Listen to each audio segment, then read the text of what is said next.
Joining me now is Romy Camargo. And Romy, I want to start with your story first before we get into what's going on and what you're trying to achieve right now. You're with the Army. You're still with the Army. Yes, sir. You're wounded in Afghanistan. What happens in Afghanistan?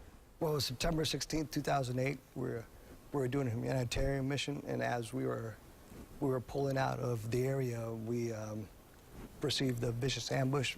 At that time, I was directing fires and moving my troops around and received a gunshot wound to the back of the neck, paralyzing me instantly. My teammates rolled me over, called the medic, and the medic came and conducted an emergency tracheometry in my trach, put in a tube, started bagging me.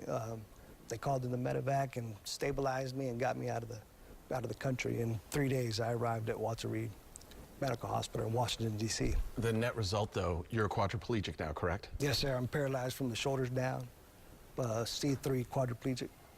It would be something that would be easy to stop anyone at that point, but you have not stopped, and you are now working to better the lives of other soldiers like yourself. What are you doing right now? Yes, sir. Right now, we're going to open up the Stay and Step Spinal Cord Injury Recovery Center here in Tampa. It's going to be south of the VA, and it's going to be for those of us with spinal cord injuries, veterans and civilians alike. And what is going to be at the facility that will help veterans like yourself? Well, we're going to have an intense protocol of activity, exercise-based physical therapy. We're going to have premier functional electrical stimulation equipment, gait training, incorporate the gait training, the weight bearing, and the functional electrical stimulation as well. How important is that to soldiers returning?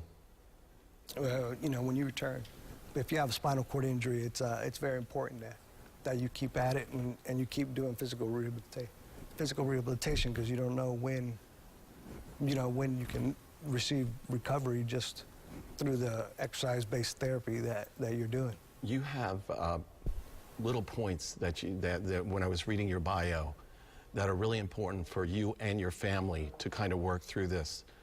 One of them being faith. Does faith play a strong part in trying to get through this? Yes, sir. You know, I always thank our Lord Jesus Christ for allowing me to live one more day and for helping my team get me out of there. It keeps me focused. Keeps me focused on what I need to do, and it keeps me focused around my family as well. What can someone do out there to help with the foundation that you're setting up here?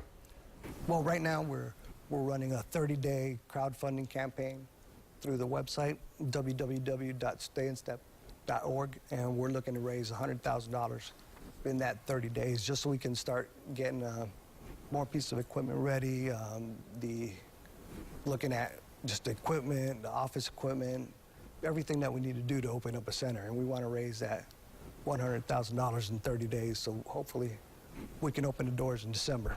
Romy, God bless, and hopefully our viewers can make this happen. Thank you very much for being here. Hey, thank you. Appreciate it.